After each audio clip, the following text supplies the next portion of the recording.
new edition of Human Dialogues. I'm Jessica Lockhart. I'm the director of the International Institute of Humanology, and I'm thrilled to be here with you one more month to discuss a human topic.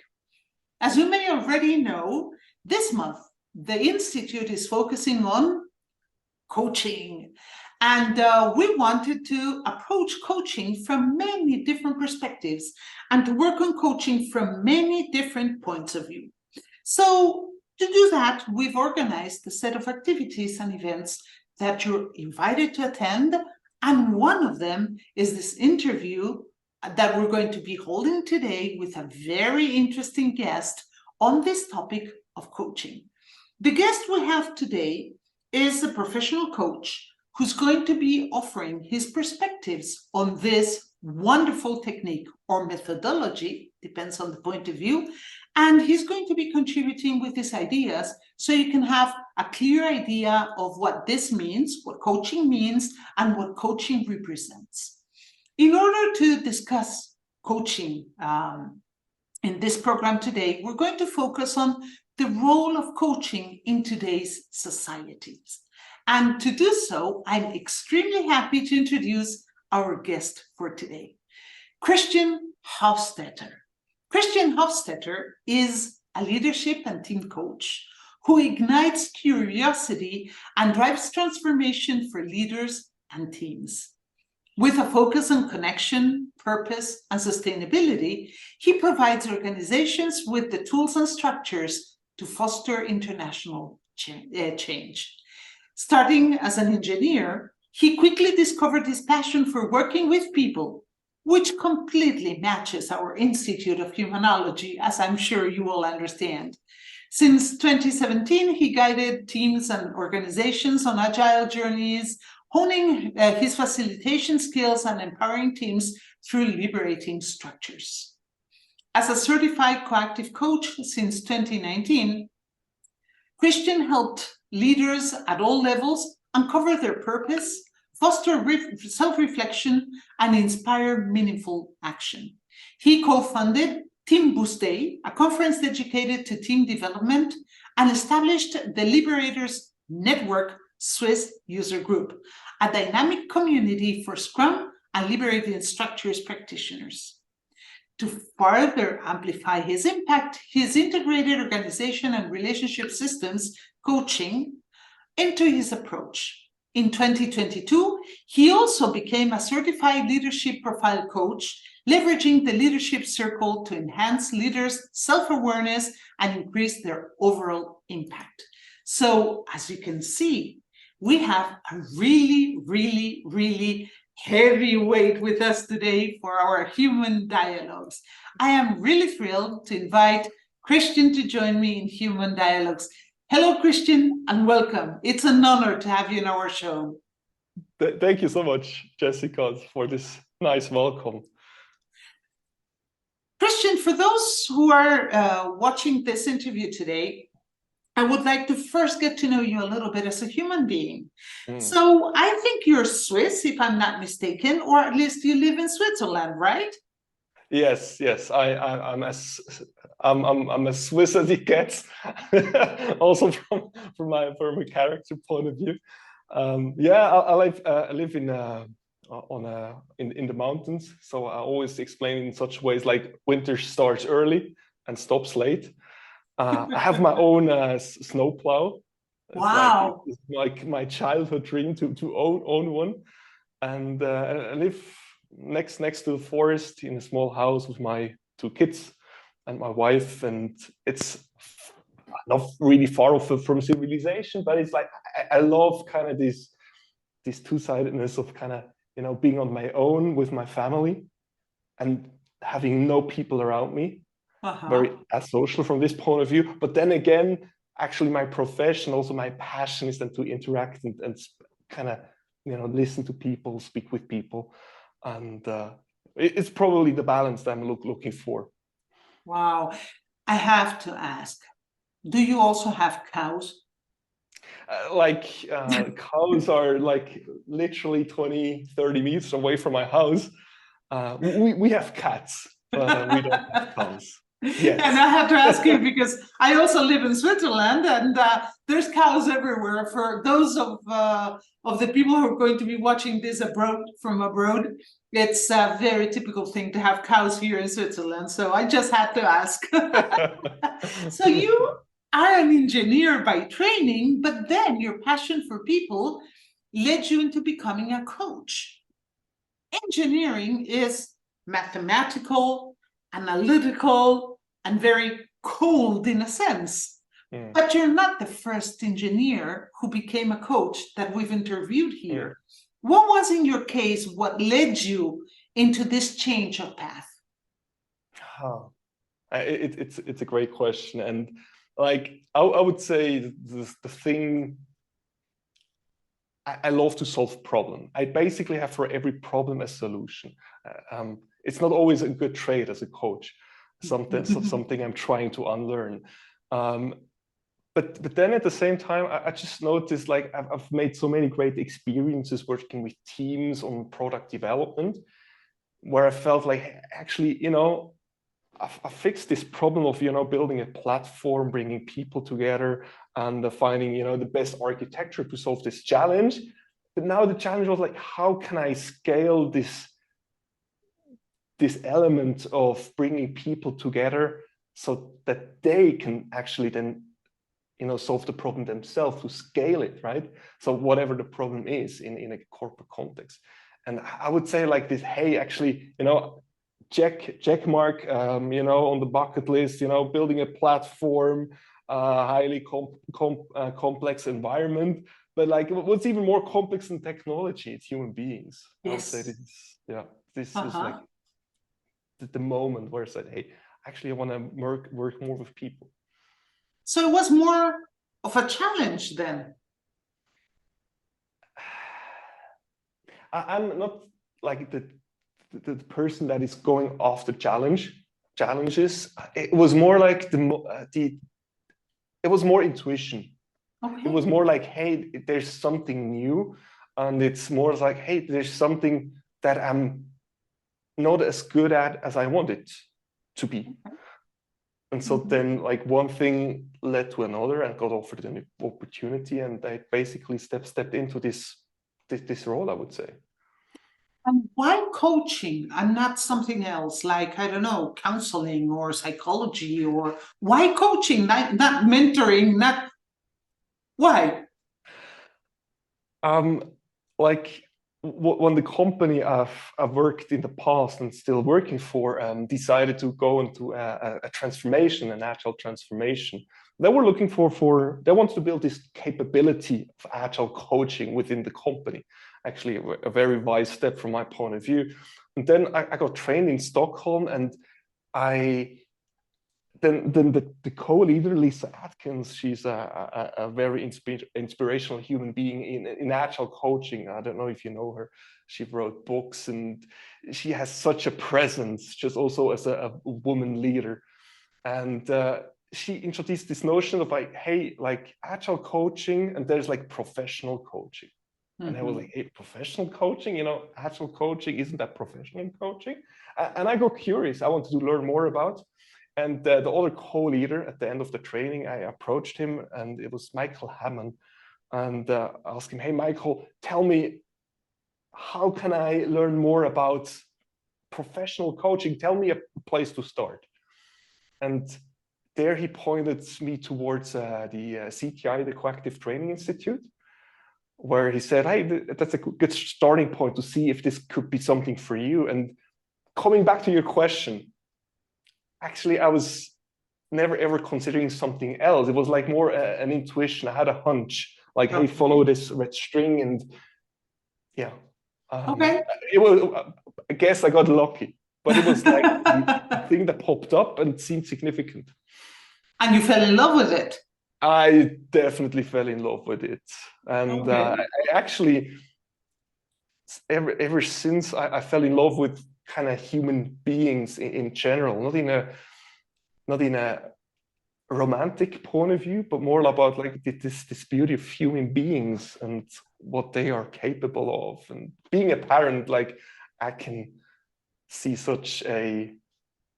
it can kind of experience it day in, day out, even closely, and see the transformation. Sometimes it's not something that you can observe in professional relationships. Yeah, and see, there's all kinds of coachings. You have what you do, company coaching, or executive coaching, or agile coaching. Then there's life coaching, and there's all these varieties of coaching. Do you only do coaching for companies, or do you also do personal coaching? I also do personal coaching, and so I work within the company, with leaders, with managers, but also with engineers who said, hey, I feel like I'm getting at the limit. I want to, become a better version of myself. I notice I'm struggling with certain things and I can't explain why. So it's like a service that I provide to everyone within the company. And I do the same with teams. If it's a leadership team or any other team that wants to kind of become stronger, become more closer together. And also outside of the company, I have my own small company where I just kind of work with other small companies where I sense their passion, for human beings, for teams, for interactions, where I feel like, hey, I can make a difference. But I would say all in all, what I noticed, like, I don't differentiate too much what it actually is. I notice people come to me because of me. And then there are certain people who don't come to me, like, because like I'm not their person. But like my mentor said back in the day, like I was super scared about, especially mentoring and coaching, how do I keep both things separate? And he told me, it's like, hey, don't worry. Like when they come to you, they want to come to you. They want to work with you because they like your personality. There's just a chemistry that feels right. And if I ask you what the difference is in when coaching teams versus coaching one person, for the people who are watching us, because to many people, coaching is this word that everybody's using, and they don't really actually know what goes on in a coaching session. So what's the difference? I'm also a coach, okay? Within Humanology, we also use coaching as one of the tools that we use.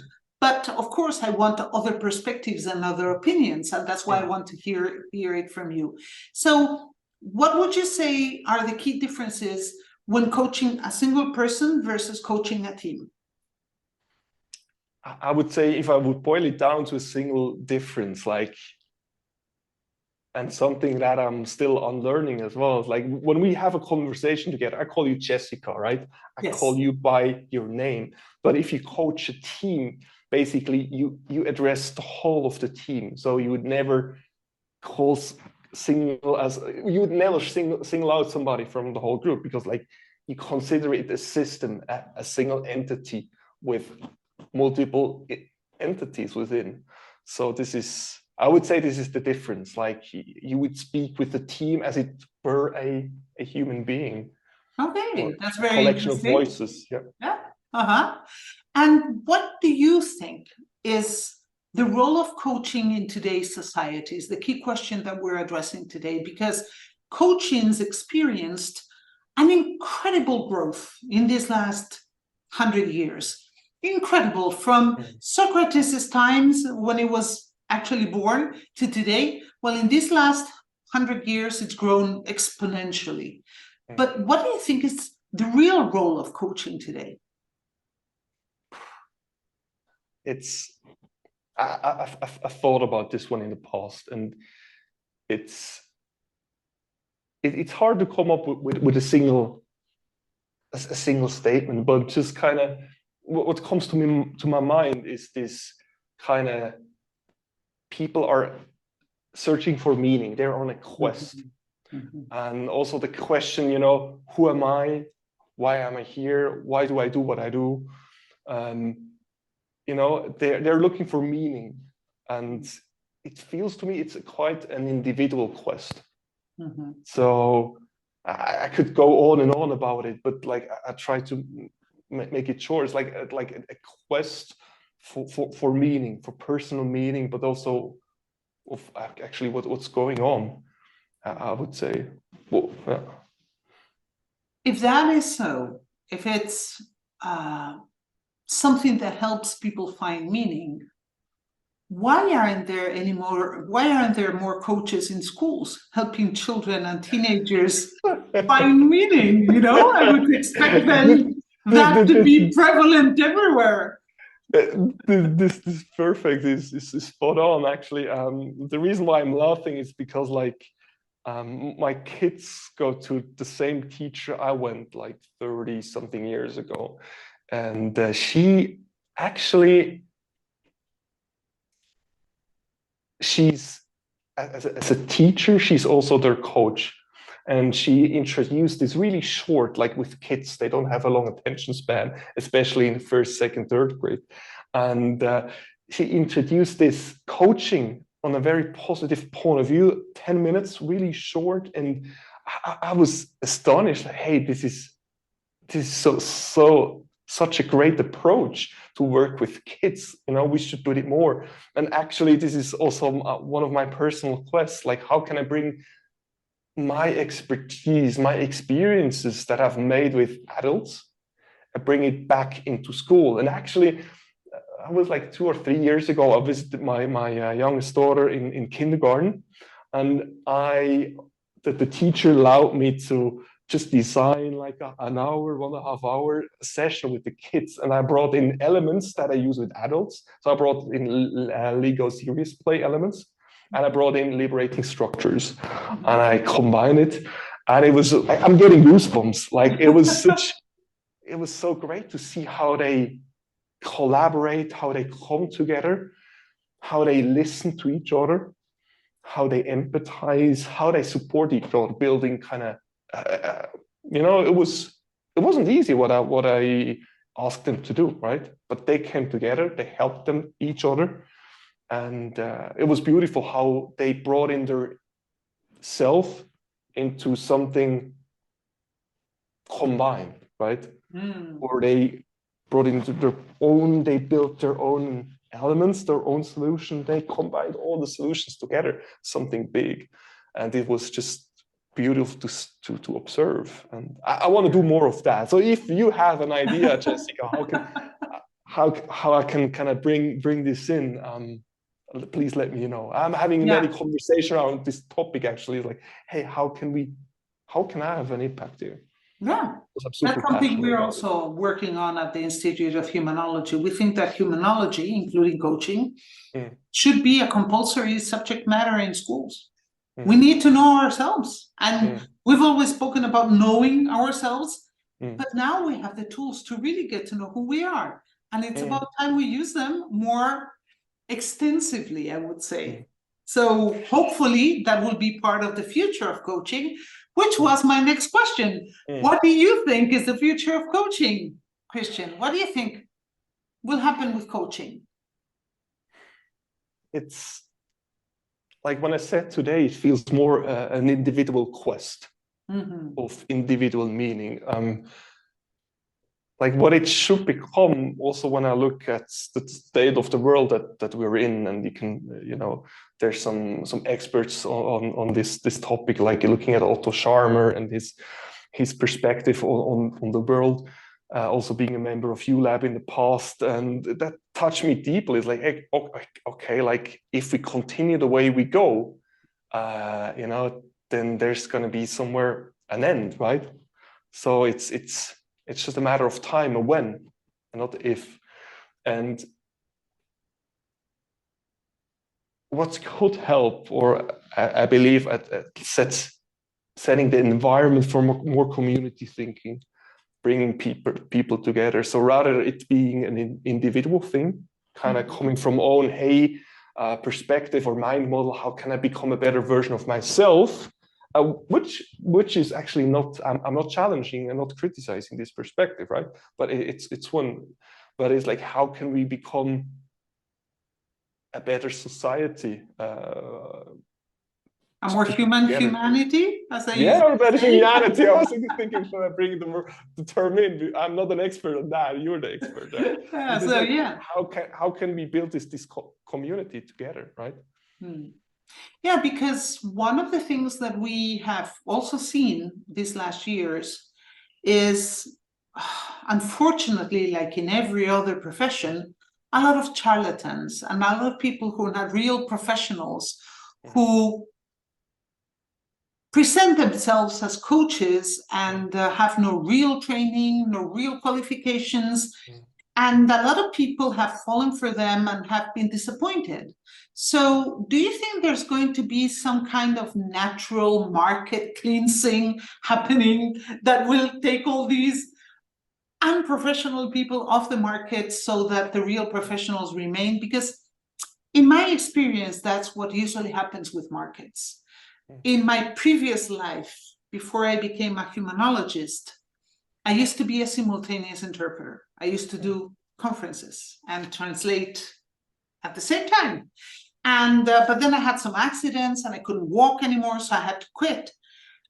And part of the situation that we lived in the world of simultaneous interpretation was precisely that. Interpretation was not being really taught in many universities because you have to be born to be a simultaneous interpreter. You can become a translator, you can learn the trade of translating, but the simultaneity is something that you can't teach. So a lot of people, because it paid so well, a lot of people wanted to really become interpreters and make the big bucks, but the market cleaned it afterwards. So I'm wondering what you think is going to happen in the future with that. Do you think there's going to be this natural process of selection as well?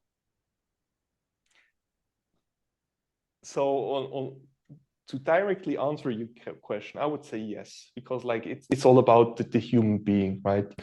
And if you have impact and like people then come back to you, because coaching only works if you actually voluntarily is like, hey, I want to work with you. Can you create that space for me? And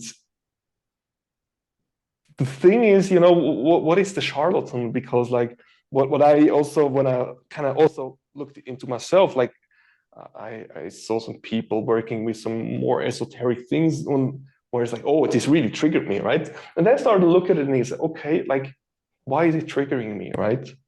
And it's like looking at tarot, like when I thought about it, like, hey, I believe as long as people believe in it, it works, then it will work.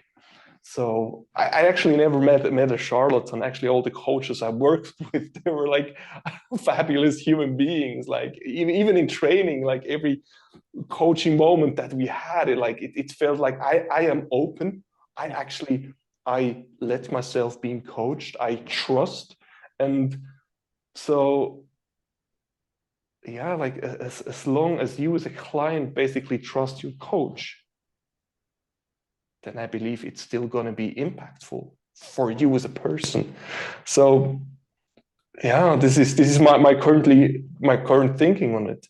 And but definitely the market, it's super growing market on Mind Valley. You can get trained on coaching like everywhere, right? No, but I think that's exactly it. I think that when people ask a coach to coach them and they put their intention into being coached, and then the coach doesn't really know how to go about it, or doesn't have the vision or the depth or the interest or curiosity to really help the other person, they're just there, for example, for the money, which unfortunately sometimes happens, then the coachee feels a little let down. And that's the kind of charlatan that I'm talking about. You know, the people who are there, not because they're interested in their clients, but because they want to make money and they think it's an easy way to make money. That's what I mean. Yeah, that's a good perspective. Unfortunately, like I don't know if this is the question that you're looking for, but unfortunately, the more money that I as a client put in, like the more that I invested, I become. And actually change happens within the client, right? So I as a coach can only create the space. So I don't know where it's going to. I'm hoping for a bit of a cleansing, and you know, wherever there's money to be made, people go for it. I would say this is the sad reality of today's world. Yeah, well, and we Like, need money to live, so of course people will grab opportunities. mm, And who knows, sometimes when people start, trying to make money out of something, they discover they're fantastic for it.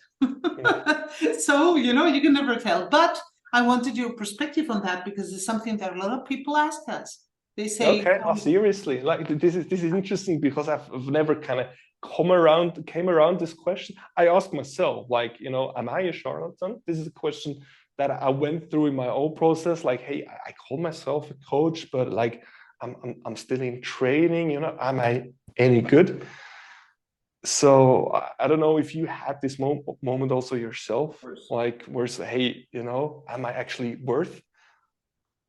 And I would say it's an important question because it's a lot about self-confidence, also, I would say experience. It's a process, right? Yeah, and I think the value is really established in that conjunction between the coach and the coachee, because it's like everything else. Not all coaches are perfect for all coachees. Not all coachees are perfect for all coaches. Like with doctors or with teachers or with any other profession. So that's also something to consider, I would say. So yeah, go ahead. No, it was like something that came to my mind, like what I tried to do. I tried to put myself in a position where I don't need the money, right, from the client. So I try to put myself in a position. I'm super happy to be in one of these positions, in a sense, like I have my job. And then I just work with people where I feel I can contribute. And I also say no, right? I recently had somebody approaching me like, hey, can you help me? And just said, it doesn't feel right. I believe there's somebody better for you. And I'm not feeling I'm the only one. But I would say this is a very luxurious position that I'm in, right? To go in this direction. So yeah, but see, that's part of the honesty of being a coach. I think that coaches trying to help other human beings do have to have a certain level of honesty, sincerity, and professionality as well. So and this kind of real came to me when I was listening to you, and this kind of reality, or this not fake, right? It's real what we have here, this connection, and this is, I feel, sometimes a bit rare in our society, right? And so this is something I always frame with my coachees, in a sense, like, hey, here we can have something that is real. You don't have to be here. You can tell me if I suck. I'm gonna tell you also what I'm thinking, right? Like, for once, try to be real. Try to not to filter everything in order to fit into society, but more like, hey, like, let's try to call things how they are. So yeah, because part of the coaching relationship is based on that, on being honest with your client and your client being honest with you. Because if not, it's puppets. It's a puppet show. People are just telling stories that have nothing to do with reality, and it's not worth it. Yeah. Well, thank you so much for such an enlightening conversation, Christian. I really enjoyed exchanging ideas and listening to your perspectives and your points of view. I hope that coaching is here for many years to come and that we can collaborate further in the future, because I am sure that we will have a lot of fields that might really fit into one another in our professions, in our paths. Thank you very much, Christian. We wish you the best, and we hope to see you at the Institute of Humanology sometime in the future again. Thank you. Definitely. Thank you, Jessica, for the invitation. Thank you. And to all those of you who have been watching this interview with Christian Hofstetter, remember that you can find more interviews on our YouTube channel. Remember, the Humanology channel. I'm Jessica Lockhart. This is the International Institute of Humanology.